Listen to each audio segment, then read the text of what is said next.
Hey everybody, welcome back. It is Tia Faith and I'm so excited for today's video. This is something that I've never tried before. I've always been intimidated by it, so I'm really excited to try baking bagels out. I got the recipe from King Arthur and I've always been a fan of King Arthur. They have quality bread, flours, and ingredients. So of course they were the first site I went to when it came to looking for a bagel recipe. And this bagel recipe actually calls for a starter, not like a sourdough starter, but almost something that helps set the actual dough when you make it. So we're gonna go ahead and get started with that. And I'm starting with 1 cup of bread flour. And this is the King Arthur unbleached bread flour. Then I'm adding in 1/3 cups of water. And I'm using the Fleshman's Rapid Rise Instant Yeast. And the recipe for the starter calls for 1/16 of this. And don't forget to add a pinch of salt. After I add all of the dry ingredients, I'm going to go in with my dough whisk and I'm going to whisk until it starts to come together. After I whisk until it starts to come together, I am going to switch over to my hands and start putting it together through a kneading process and just making sure everything is fully incorporated. This ends up taking a little bit of time, but I'm just going through and I'm trying to get all the dry pieces incorporated with the water, and you can see how it comes together. And what I'm looking for is a shaggy state for this. And honestly, what I've learned now that I'm back on my bread making journey is shaggy is literally like your shag carpet. Like, don't overcomplicate it. This is getting there, but I do know from reading the recipe that it also says it will take a minute if the dough is stiff. So we're getting there. And then after this, you're gonna let it sit anywhere from 4 to 14 hours. And I'm hoping that 4 hours is good so that I can add the rest of the ingredients by the nighttime. And then we can bake our bagels in the morning. Just so you guys know, it did in fact take overnight for the starter to expand. I'm not really trying to get like overly yeast bagels. We're getting there. I just want it all combined. All right, yeah, so this whole kneading process does take a little bit of time, but you see I'm going to continue to hand knead, and I added whatever water was left in that cup. But let me be completely transparent with you. So you're going to see the dough, how it looks in just a few seconds. And I tell you I'm going to go ahead and cover it and put it in a cool corner like I always do. In all actuality, I did go back and I added a little bit water because I was not comfortable with how dry this dough was looking. It was just a little less than shaggy, so I did add more water for clarification. So when you guys see that, you'll know exactly what I'm talking about.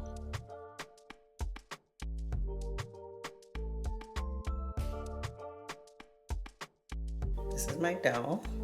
And of course, I'm going to cover this with a tea towel and just let it sit in a corner like I always do for my sourdough.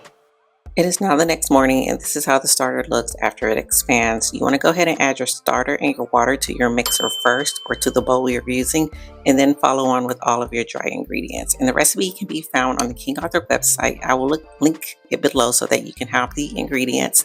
But that's what we're adding. And of course, I have my little helper with me. He loves to help out when I'm in the kitchen. He calls himself a cooker man. And if you're doing this in a stand mixer, it's going to take about 8 to 10 minutes. If you are mixing by hand and kneading by hand, it's going to take anywhere from approximately 10 to 15 minutes.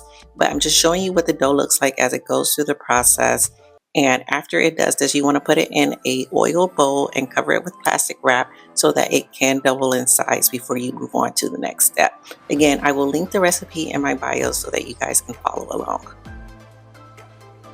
And what it looks like after it doubles in size after sitting for about an hour, hour and a half. And I'm going to go through, let me tell you, when you guys see this dough come out, it is so nice. Look at that. That is some nice dough. Okay. But now I'm going to go through, I'm going to deflate it, and then I'm actually going to break it up. I think I'm going to make 8 triangles out of it. But the point of the triangles, I'm not going to say it was pointless, but they want you to have it at like 120 grams according to the recipe. Now, let me tell you, you can make these whichever size you want to, but I was following the recipe closely because, again, this is my first time making bagels. So after I go through and separate it, I am going to weigh these out so that they are 120 grams. And I think the last one ends up being like maybe 90 grams or whatnot. That's neither here or there. It still made a great bagel. Make them the size that you would like. Then we're going to roll them into balls and set them to the side so that they can get slightly larger, not a rise, but you want them a little bit puffy, and that's like 30-45 minutes. I got this little kitchen scale from Walmart for like $7, and when I tell you it comes in clutch, it comes in clutch. Like, they had more expensive versions or whatnot, but this definitely serves the purpose. And I say all that because I've noticed that when I'm baking, instead of measuring out by like cups or whatnot, but measuring out by grams, I get a much better result. When I actually was measuring the rest of the ingredients outside of the starter, I did use grams instead of like cup measurements or whatnot. But I'm telling you, get yourself a kitchen scale. Even if you're like on some type of fitness or health journey, like measuring your food out by portions and everything, I'm telling you, it makes a huge difference. This thing right here for $7, probably one of the best kitchen investments I have. And y'all know I love a good kitchen appliance, and this is coming in. Like I said before, after you go through and measure all your pieces out, you are going to shape these into tight balls, and then you're going to cover them with like plastic wrap or whatnot so that they can get slightly puffy, not a complete rise, just slightly puffy. And then while these are rising, I'm actually going to go ahead and make the cinnamon streusel topping. Now, the recipe mimics Panera Bread's cinnamon bagel or whatnot. I haven't had it in a while, so I don't remember the exact details. I just was looking for a regular like bagel recipe or whatnot, but I did make some cinnamon sugar topping because that's what my daughter wanted, and I knew that she would like it better than just a plain bagel or an everything bagel. So we have some cinnamon, sugar, brown sugar, flour, and then we're going to add melted butter to that until it comes together and it starts to look like a crumble, like if you had crumb cake or like a apple streusel or apple crisp or anything like that. That's the consistency that we're going for. Speaking of apple crisp, also, that is like one of my favorite fall desserts to make. I do know that I owe you guys a video on apple butter, so it is coming so good. But apple crisp, fun to make, easy to make. Like, you literally just need apples, oats, flours, brown sugar, cinnamon, butter, and you bake it in the oven for a little while. But I definitely will be making that in the fall, and it's definitely a great fall dessert. This topping actually came out really well on top of the bagels as well.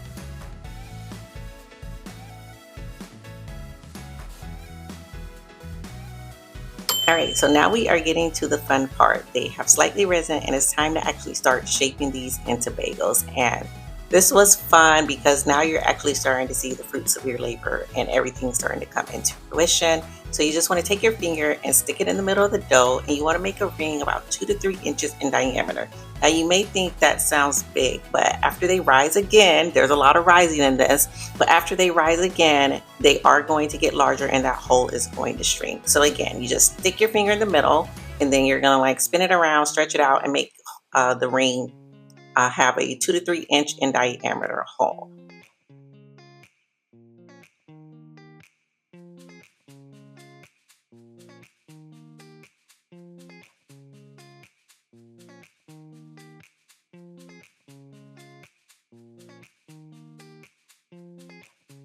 And after they're all shaped, once again, we are going to cover with some saran wrap, and we are going to let these rise again. Now, while these are covered, because it's only about 15-20 minutes, you are going to go ahead and start boiling your water, because that's going to help your bagels get that nice chewy elasticity that we know bagels to have. So go ahead and boil like a stock pot of water. So maybe you have to have at least 2 inches of water in the pot.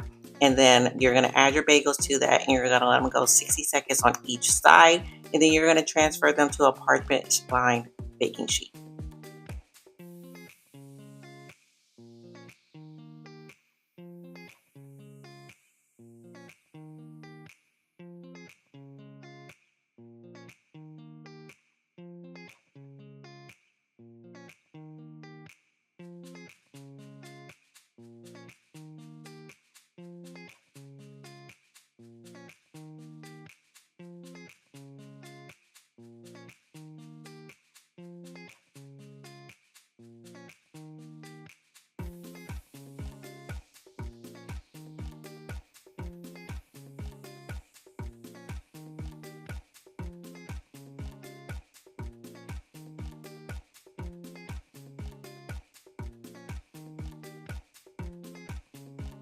All right, guys, these are our bagels after coming out of the water. And after that, you just want to go ahead and put your egg wash on. Now, you can leave them plain with just the egg wash because that's going to give you that nice glossy glaze at the end. But I did go through and I did one everything, and then I did two of the cinnamon streusel topping, and then I did one half everything and one cinnamon streusel. No judgment here. I was just trying to make the most out of what we had or whatnot.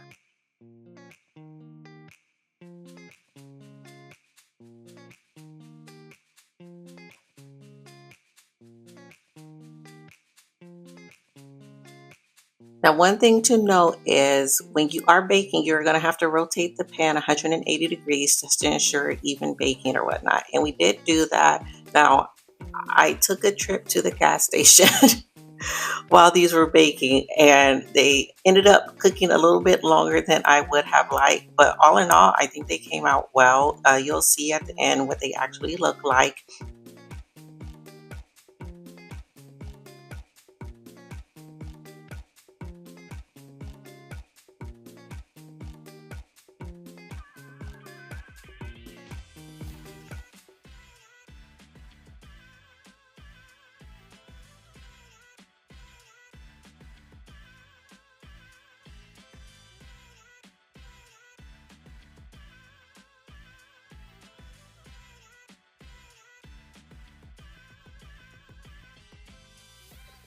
So here is our finished product, and I'm very proud of these bagels. Like I said, they cooked a little bit longer than what I would have liked, but I'm telling you, all in all, they were good. They had a nice crispy exterior, a nice warm and chewy interior. We're getting ready to go through and do a taste test. Look how nice this is cutting, and you'll see the inside. It looks really good. It's tasty. I had mine with butter because my blackberry jam was frozen, and then my daughter had hers with cream cheese. And let me tell you what's the most important thing for me. I am on a quest to find a bread recipe my daughter actually likes. Like, she's not having it. Like, if it's not these Sara Lee artisan bread or the Italian white loaf, she really doesn't want to deal with it, or the Thomas bagels. When I tell you I got a thumbs up for these, and we are definitely going to be making them again, we are going to be making them again. They were good. So you have to try these. Now that I'm over that initial fear of actually making bagels, I will be making some more. I want to do some that actually incorporate the cinnamon chips in the bagel as well as the cinnamon streusel topping. And I want to make some cheddar jalapeno bagels for my husband. I think the bagels are good. Morgan gave it an approval, right?